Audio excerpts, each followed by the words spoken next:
নমস্কাৰ। কবিতাৰ শিৰোনাম ৰাভাদেৱৰ সোঁৱৰণত। কবি ডক্টৰ ৰত্না বৰা।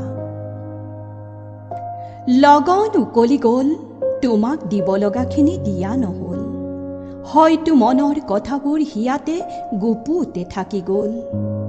প্ৰজন্ম সলনি হ'ল, তোমাৰ সদা প্ৰাসংগিক কথাবোৰ পাহৰি পেলোৱা হ'ল। ৰাইজেৰ বাবে দুইটি পাঠা, একটি কালা একটি সাদা। এতিয়াওচোন কালা সাদাৰ পাৰ্থক্য সলনি নহ'ল।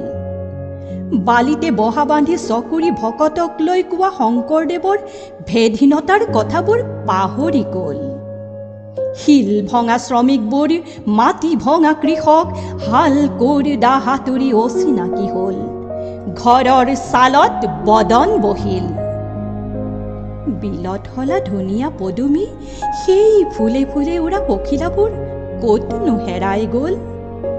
নাহৰ ফুল, তগৰ ফুল গুজা গাভৰুহঁতৰ মনবোৰত আনন্দ নোহোৱা হ'ল। মহাসাগৰ সিঁচি তেজাল পোৱালমণি আনিব বিচৰা ৰাভাদেৱ তুমি ক'ত? বিষ্ণু ৰাভা, এতিয়া কিমান ৰাতি, তুমি সাৰে আছা, সাৰে আছো আমি, আৰু সাৰে আছে প্ৰীতি।